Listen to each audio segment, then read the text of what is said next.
WhatsApp leader. सो क्रांति क्रांति सब करते हैं, पर क्रांति लाना चाहता ना कोई। और यदि कोई क्रांति लाना चाहता है तो उसे पता नहीं कि क्रांति लाई कैसे जाती है। और जिन्हें पता है कि क्रांति कैसे लाई जाती है वो कभी किसी को बताते नहीं है कि क्रांति कैसे लाई जाती है। तो जैसे एक मूवी आई थी लेजेंड ऑफ भगत सिंह, तो उसमें भी लोग आज़ादी से पहले हमारे जितने भी स्वतंत्रता सेनानी थे वो इनकलाब इनकलाब करते रहते हैं। तो अचानक ये वकील कोर्ट में पूछता है इनकलाब इनकलाब, व्हाट द हेल इज इनकलाब। तो फिर वो इनकलाब का मतलब समझाते हैं। तो दोस्तों आज मैं आपको बताने वाला हूँ क्या है क्रांति, कैसे लाई जाती है क्रांति, क्या भीड़ का मतलब है क्रांति, क्या पैसों से लाई जाती है क्रांति, क्या रिस्क एसोसिएटेड हैं क्रांति के साथ, और कौन जिम्मेवार है आज का अगर युवा क्रांति के नाम से डरता है। तो मैं आपको बताने वाला हूं the complete basis of revolution, the scientific, spiritual, molecular and genetic basis of a revolution that nobody has ever told, the science of revolution. दोस्तों हमारे एक पड़ोस के देश है म्यांमार, और म्यांमार में एक महिला रहती है, उनका नाम है ऑंग सान सू की। सो उनके पिता की हत्या हो गई थी जब वो बहुत छोटी थी। तो उसके बाद उनकी शिक्षा भारत में और फिर यूरोप के अन्य देशों में हुई। उनके पास मौका था कि वो विदेश में ही रहती और भूल जाती अपने देश को, परंतु नहीं, वो अपने देश आई और लोगों की डेमोक्रेटिक राइट्स के लिए उन्होंने आवाज उठाना स्टार्ट करा। और पूरी उम्र अधिकतर उन्हें हाउस अरेस्ट में रखा गया, पूरी उम्र वो हाउस अरेस्ट में रही। फिर उनके जो पति हैं उनको कैंसर डिटेक्ट हुआ। जब उनके पति को कैंसर डिटेक्ट हुआ, उनके पास मौका था वो चले जाएं विदेश में और विदेश में रहें, क्योंकि बाकी देश उनको सिटीजनशिप दे रहे थे। तो उनके पास मौका था, परंतु वो नहीं गई। उन्हें लगा था कि अगर मैं चली जाऊंगी तो फिर अपने वतन कभी नहीं लौट पाऊंगी और इनको कभी कोई डेमोक्रेसी नहीं दिला पाएगा। एक बार उन्होंने ना दोस्तों एक रैली करी, और उस रैली में हजारों लोग उनके पीछे थे और पुलिस ने फायर ओपन करने का निर्देश दिया कि we will shoot and fire अगर आप लोग बैकआउट नहीं करेंगे तो। आमतौर पे अगर कोई भी होता ना तो वो वहां से भाग जाते।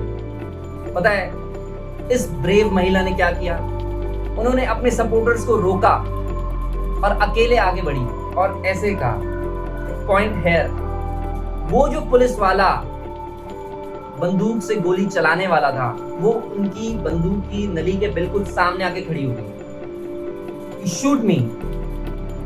और फिर उन्होंने, पुलिस वालों ने डिसाइड किया कि वो शूट नहीं करेंगे। 1991 में ऑंग सान सू की को नोबेल पुरस्कार मिला, और नोबेल पुरस्कार में कहा गया, she has in recent times in Asia shown signs of extraordinary leadership for civil mistrust and civil uplifting of the society। ये थी ऑंग सान सू की। और दोस्तों हमारे जो बापू थे ना बहुत कुछ सिखा गए, पूरा विदेश, पूरा हर जगह लोग उनसे खूब सीखे, पर हम ही लोग उनसे नहीं सीख पाए। मतलब black revolution, Nelson Mandela, Martin Luther king, मतलब सब लोगों ने बापू को आइडल माना, पर हम लोग ना उनसे बापू से अब भी नहीं सीख पाए। जब दांडी मार्च हुआ ना दोस्तों, तो गली गली, गांव गांव बापू गए और लोग, भीड़, बच्चे, बूढ़े उनके साथ जुड़ते गए बापू के साथ। और रोज शाम को बापू जब चरखा चलाते थे ना, तो बापू से पूछा कि आप ये चरखा क्यों चलाते हैं। तो बापू ने कहा, it is my firm conviction that with every thread that I am spewing I am building the destiny of my country and its people। कि मैं हर धागा जो बुन रहा हूँ उसके साथ मैं अपने देश के नौजवानों का, बूढ़ों का भविष्य बुन रहा हूँ। ये मेरा मानना है और ये मेरा दृढ़ निश्चय है। पर हमने क्या करा बापू, हमने अपना फर्ज निभाया और देशभक्ति पे राष्ट्रगान गाया। और ना एक ऐसा ही छात्र था, जेएनयू का प्रेसिडेंट था, चंद्रशेखर नाम था उसका, चंदू। अपनी पढ़ाई करके जेएनयू से वो गया सिवान के बिहार में और उसकी वहां पे हत्या हो गई। मैसिव प्रोटेस्ट हुआ, हर जगह नारे लगे, चंदू तुम जिंदा हो खेतों और खलियानों में और हर छात्र के अरमानों में। परंतु लोग उस चंद्रशेखर को भी भूल गए। दोस्तों, क्रांति लाने का पहला step is to stand up irrespective of the outcome. Stand up without thinking what the outcome will be. Stand up against any injustice that you feel is happening. तो क्या क्रांति लाने के लिए केवल भीड़ की जरूरत पड़ती है? दोस्तों, क्रांति लाने के लिए ना कभी भीड़ की आवश्यकता नहीं पड़ती है। एक साइलेंट रेवोल्यूशन भी होती है। यदि आपको ऐसा लिमिटिंग बिलीफ लगे ना कि मैं भीड़ कहां से लाऊंगा, तो एक साइलेंट रेवोल्यूशन भी होती है। वो साइलेंट रेवोल्यूशन जो संतोषी नाकामोटो, वो इंसान जिसने बिटकॉइन बनाया, वो लाया। वो साइलेंट रेवोल्यूशन जो मार्क जुकरबर्ग फेसबुक लेके आया, तो हर सोसाइटी के अनटचेबिलिटी की मोनोपोली को उन्होंने तोड़ा। वो साइलेंट रेवोल्यूशन वो वकील लेके आया जिसने उन बच्चियों का केस लड़ा और एक बहुत बड़े संत हरियाणा के को जेल में भेजा। दोस्तों, याद रखना, first step of beginning a revolution is to stand up irrespective of the outcome. दोस्तों, लाला लाजपत राय जी है ना, कमर में लाठियां खा के मरे थे। उन्होंने कभी ये नहीं सोचा था कि उन्हें कोई पद चाहिए या उन्हें अपना जीवन में कोई कुर्सी चाहिए। That is irrespective of the outcome. Irrespective of the outcome का क्या मतलब है? दोस्तों, ये वही तो संदेश था जो सुभाष चंद्र बोस जी कह के गए थे, एकला चलो एकला चलो एकला चलो रे। पर हमने क्या गाया? हमने गाया वीर तुम बड़े चलो। मतलब वीर तुम बड़े चलो, हम ना बड़े चलें। पर एक अच्छी प्रेयर भी है जो मुझे बहुत पसंद है। हमको मन की शक्ति दे, मन विजय करें, दूसरों की जय से पहले खुद की जय करें। और rise up, rise up, rise up, अगर आप हॉलीवुड का गाना जानना चाहते हैं। So this is the meaning of a revolution. First step is to stand up irrespective of the outcome.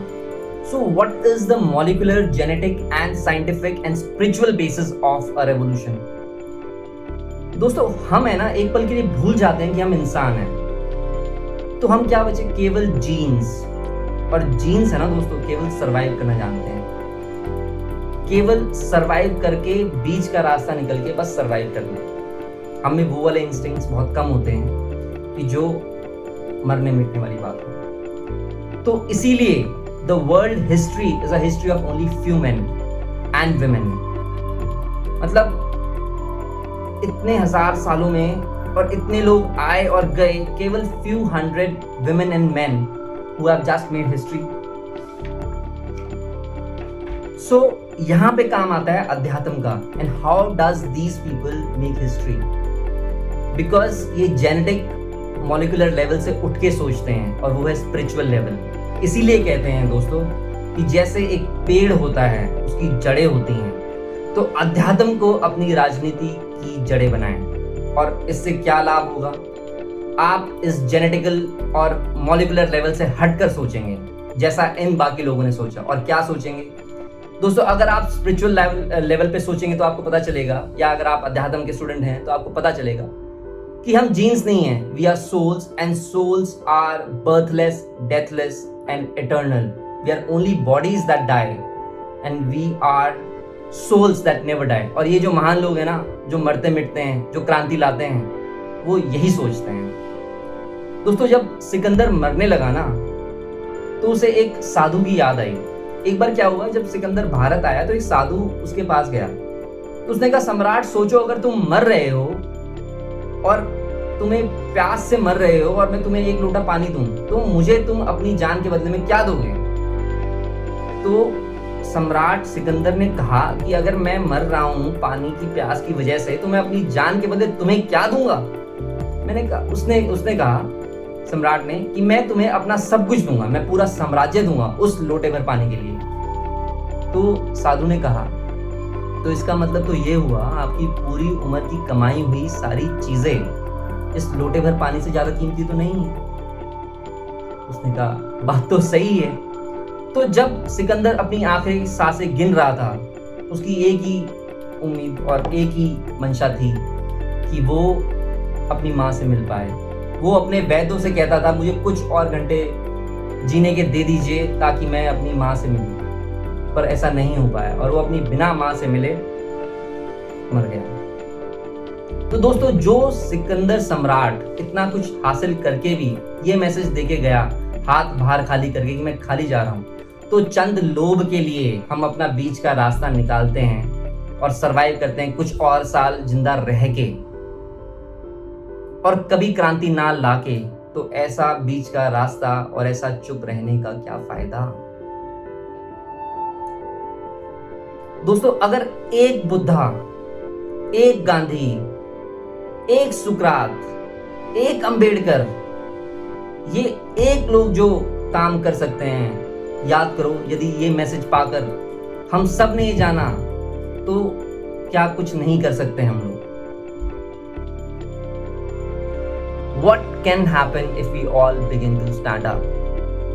And this is the first step of how to begin a revolution. That is, stand up irrespective of the outcome.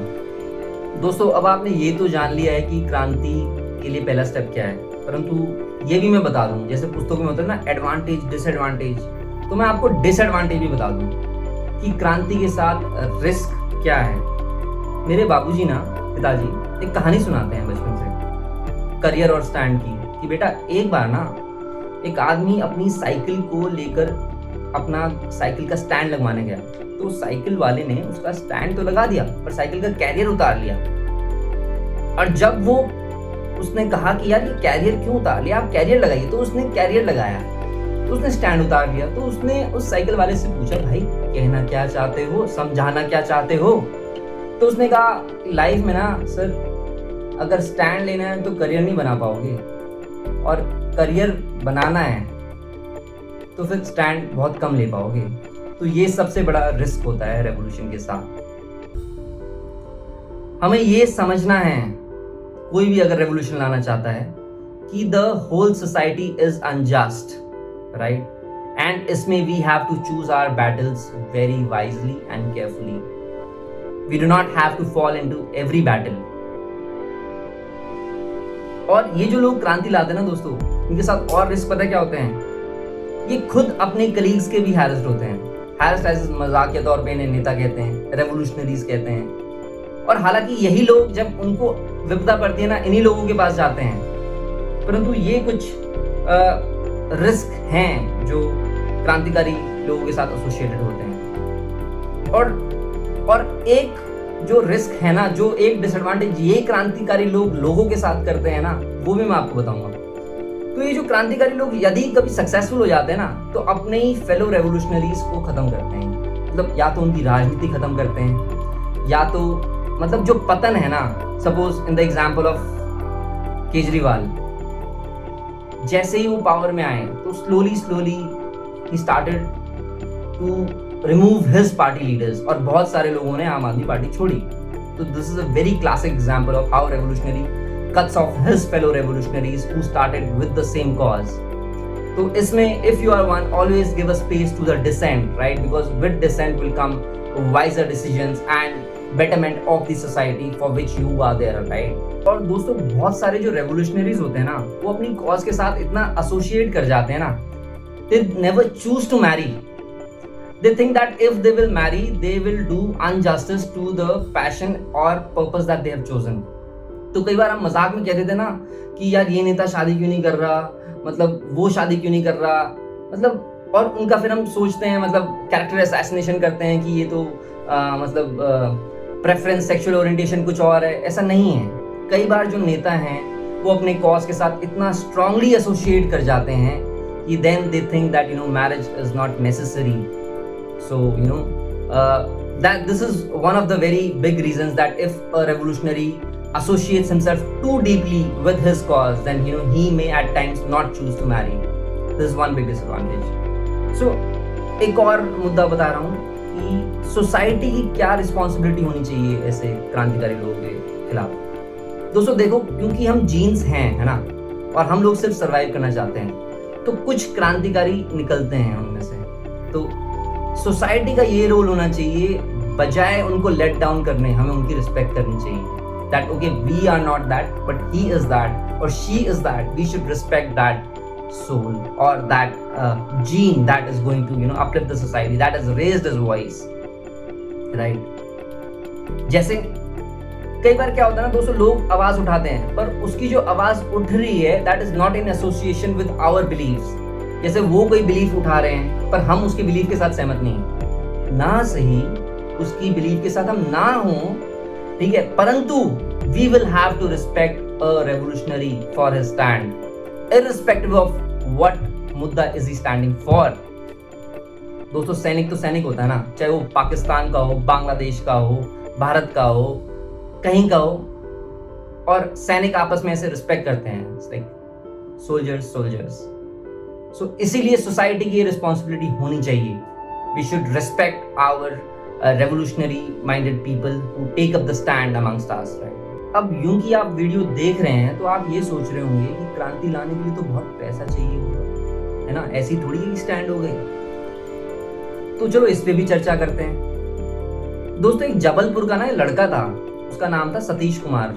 मैं नहीं जानता आपने सुना है नहीं सुना है, पर जब मैंने पहली बार सुना ना तो मुझे भी बड़ा आश्चर्य हुआ।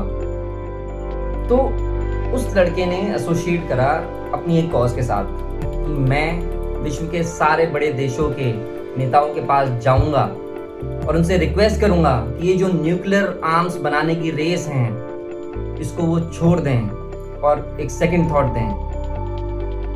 तो वो विनोबा भावे के पास गए, उन्होंने उनसे रिक्वेस्ट करी कि मैं इस कॉज के लिए जाना चाहता हूँ। तो विनोबा भावे जी ने उन्हें कहा कि बेटा ठीक है चले जाओ, पर 2 शर्तें हैं मेरी। एक तो बिना पैसे के साथ जाना, और दूसरा, तो दोस्तों दूसरा ना मैं आपके लिए छोड़ देता हूँ, आप मुझे बताना, क्योंकि अगर आप अब रेवोल्यूशनरी सब्जेक्ट के स्टूडेंट हैं या आपका इंटरेस्ट है तो आप मुझे बताना कि सतीश कुमार को विनोबा भावे ने दूसरी क्या शर्त रखी थी। कभी भी बताना, आप जब भी लाइफ में वीडियो देखे हैं, चाहे आज 5 साल 10 साल बाद, है ना, मेरे ईमेल पे या डिकोडिंग इलेक्शंस के ईमेल पे या मेरे फेसबुक वगैरह पे। तो सतीश कुमार फिर पैदल बाय फुट भारत से चला, जबलपुर से, या और हर मेजर देश के राष्ट्रपति और प्रीमियर से मिला और उन्होंने उनसे रिक्वेस्ट करी पर्सनल लेवल पे, और रास्ते में लोग उनके साथ जुड़ते गए।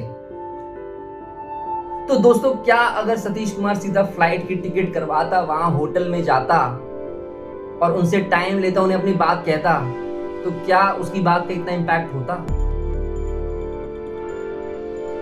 क्या उसे अगर फ्लाइट में जाता कभी समय मिल पाता?